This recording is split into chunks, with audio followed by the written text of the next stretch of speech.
Persuasive speech, outline, and content. Get out and vote. Stop being invisible. Think about the one thing in our community that frustrates you the most. Maybe it's the condition of our local roads, the high cost of tuition, or specific safety concern. We complain about these issues constantly, right? What if I told you that according to Tufts University Circle Research Center, youth turnout in the most recent midterm election was only 23%. That means decisions impacting our lives, from student debt to the environment, are made largely by people who don't share our everyday concerns. We can't afford to be invisible anymore. My goal today is simple: to convince you to commit to voting in the next election and to bring at least one friend with you. The problem of silence. When we don't vote, we essentially hand over our power. We don't get a say in who manages the budget for our schools, who sets local police priorities, or who makes national policy that affects our jobs. Imagine a small community meeting about raising property taxes to fund a new park. If only 5 people show up and 3 of them want the tax increase, the tax goes up. The hundreds of people who stayed home, even if they were against it, had zero impact.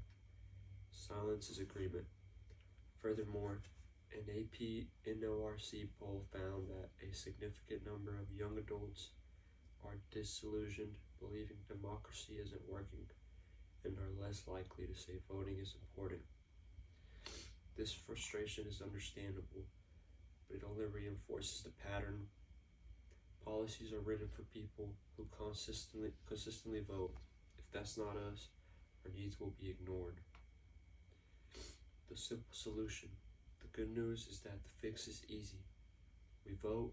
High voter turnout forces candidates to pay attention to a broader range of issues. When politicians know that young people are turning out in droves, they suddenly start caring about climate change, affordable education, and job creation. Voting is leverage.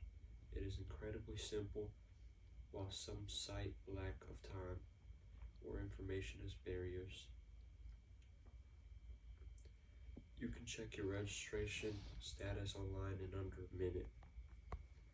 Find out where your polling place is and put it in your calendar. Use the available resources which give non-partisan information on candidates and issues. Take 15 minutes to be informed. The 2 futures. Picture this. 4 years from now, you're dealing with the same frustrating issues, but they're worse. You have a huge student loan payment, local infrastructure is falling apart, and you feel completely disconnected from your government. Why? Because you decided your voice didn't matter, and the same small group of people made all the decisions again. This is the path of apathy. Now picture the opposite.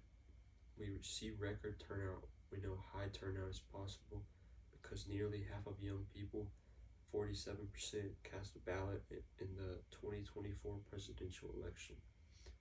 We see local initiatives passed to renovate our libraries and public spaces. New policies make it easier to start a small business. You feel empowered because you know you are part of the change. This is the future we build, one vote at a time. Make the commitment. We have to stop sitting on the sidelines. The only vote that doesn't matter is the one you don't cast. Research has consistently shown the factors like education and community involvement, the very things we are focused on here, are positively correlated with voting in early adulthood. Thomas and McFarland in 2010. Your engagement here matters. I challenge you to do 3 specific things today. Check your registration status right now when you leave here. Set an alarm on your phone for election day. Find one person who hasn't voted before and commit to reminding them to come with you. Our democracy is not a spectator sport. It requires participation. Be a voter, be a voice. Let's shape our future together.